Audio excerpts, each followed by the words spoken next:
September has been a belter of a month for skateboarding. Been on loads of little mini sessions, loads of little mini missions. Some of these not really enough to put a whole video together about. I've been putting them on my Instagram feed. Anybody that checks in on that may have seen some of these little challenges, but I thought it might be quite nice to put together a video of the September progress. Following on from my Learn to Kamikaze drop-in video, I came up with a variation which is the nose stall kamikaze. The trick with that one, just come up, nose stall, switch round and then kamikaze in. My mate Sam also came up with a comedy one called the school ruler. That's when you get into a tail stall and the board goes brrrr, like you did when you're a nipper on the edge of the old maths table. Brrrr, yeah. So this one is a fakey pop into the school ruler.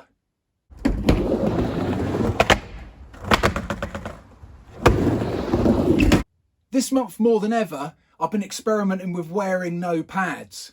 I'm fairly risk averse, so I've stuck to things that I'm pretty confident at doing, such as cruising around. I also did the surf skate video with no pads, fairly confident just going down the snake run, doing my carving lines that I've already tried with pads.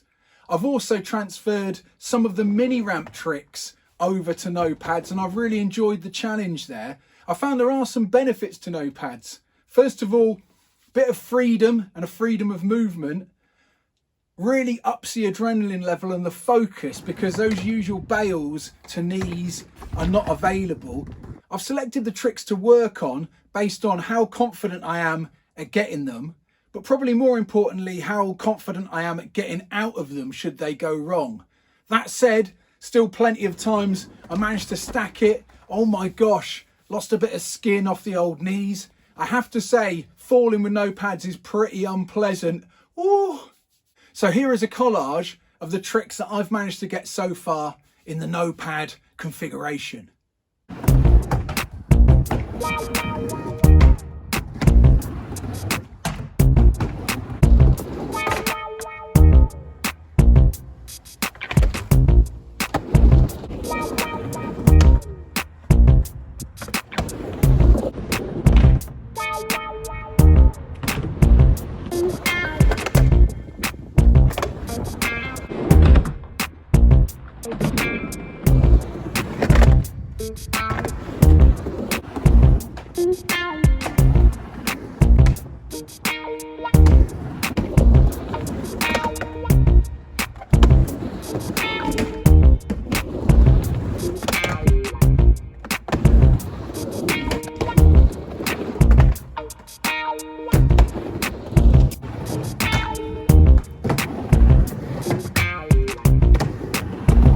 I think for the full no protection experience, having no pads and no shoes as well really gets the old ticker going. Whew. For the surf skate video, I tinkered with the surfy feel of having no shoes on. Great for feeling the board, but it did mean when going into those grinds and going into the deep bowl, the run out really wasn't an option. Whew. Running on concrete, oh my goodness. So committing and having to stay on was really at the forefront. Talking about adrenaline levels, got carried away with a possibly ill-advised mission with my 4-year-old son JJ, who wanted to do a crossover in the deep bowl. Oh my gosh, I think I was way more scared than him. Oh, there was a bit of pressure on carving over the top. All credit to JJ though, he didn't flinch. We managed to get a really nice doubles crossover. Oh.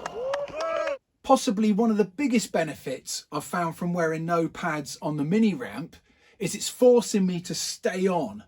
Necessity is the mother of invention, and having to stay on tricks I would normally bail on is resulting in longer runs and more hits on either coping.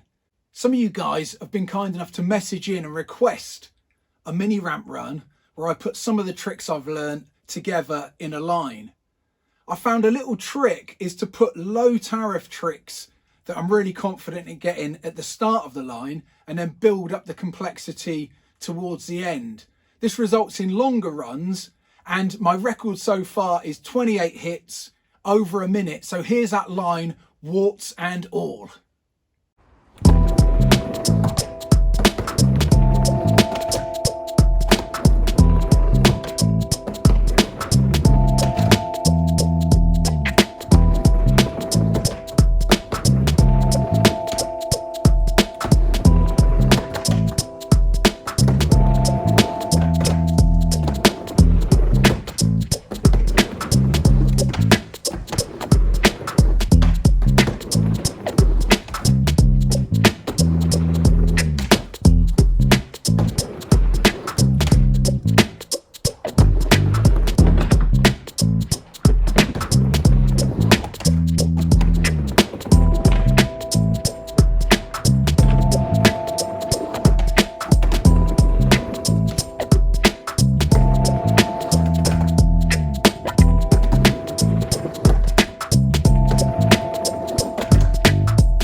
Another concept I've been focusing on is trying to take my tricks and adapt them to bigger and steeper ramps.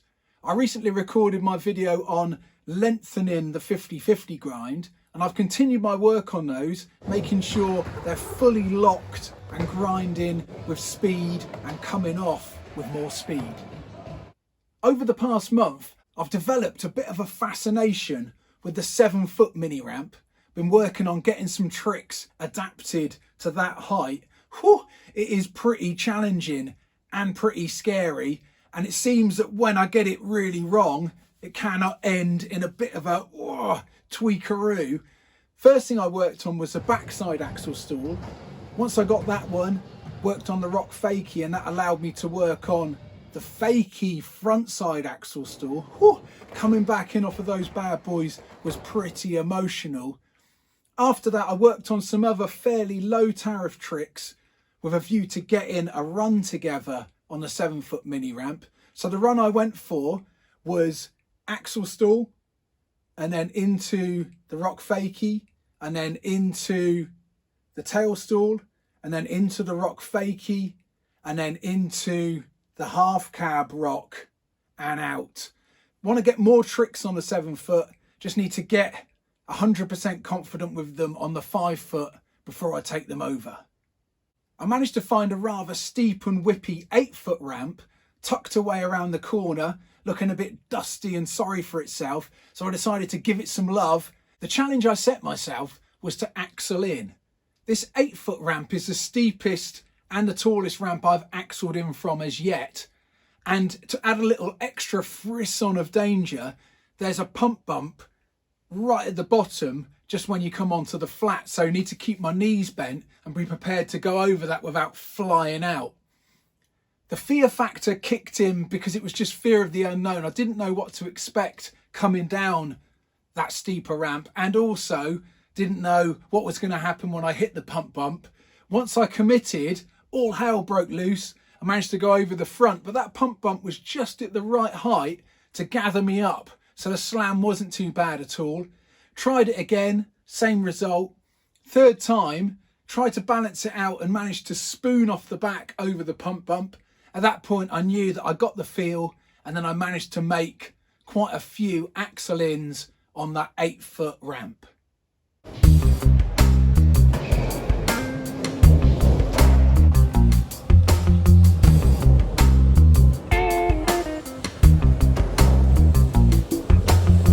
The next mission I embarked on was adding a variety of grabs to my carved grinds. I did a video a while back about adding grabs to carved grinds, but that was on the smaller 5-foot section. Since then, I've got a bit more comfortable with doing a grab grind on my front side carved grind in the deep bowl with a tuck knee, and also a heel side grab on my backside carved grinds in the deep bowl. The main reason that I like to add a grab is it makes me bend the old pelican legs and get down nice and low. Can't really grab the rail unless you've got your legs bent. And if you do try and grab the rail with straighter legs, it puts your body and head out of position and ends in tears, let me tell you. So the big tip for getting a grab when you're carving is to put your hand in position for the grab, but then bend your legs and let the board come to your hand. At no point try and physically lean to grab, because that puts you all out of position and it will end in a big bobby spoon off. The first grab I wanted to try was adding a backhand toe side grab as I was going round a backside carve grind. This looks super committed as it makes your head go below your knees because you're reaching for the grind, and it whips you around the corner. I tried this at Prevail at the 7-foot first of all, and it felt really nice. So I took it into the deep bowl at Duck Lane, 9-foot backside carve grind, grabbing in between the legs on the toe side, putting the head right down, really felt super committed. I noticed that when I look back at the footage, I didn't really like this back leg sticking out at a jaunty angle. So I thought I'd go for a tuck knee version. Very similar to the tuck knee front side one that I do, only a backside version. So coming in, tuck the knee and then grab the toe side rail going round that backside calf grind. Whew! Those backside calf grinds with a toe side grab started feeling pretty comfortable. So as a bonus, I stumbled across the idea of going for the cannonball, which is to grab the nose and the tail simultaneously. This was a real good one for making sure I bent my knees.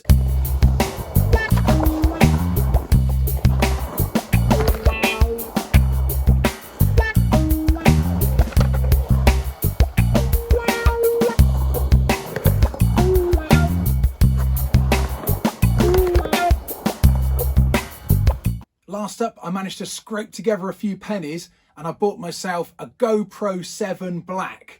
Been having loads of fun with this bad boy, experimented with mounting it underneath the board to give a unique perspective on calf grinds, both facing forwards and facing backwards. Had it on the board when I hit a stone from a vert drop in at Totton.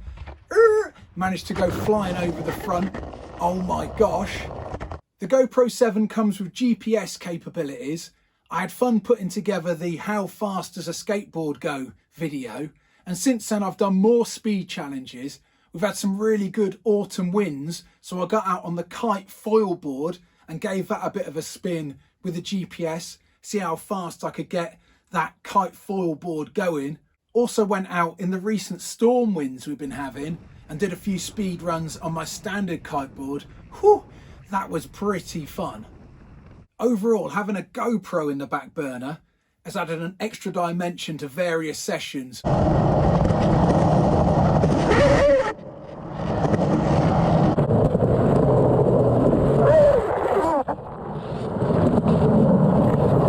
Well, that's it for the September progress video.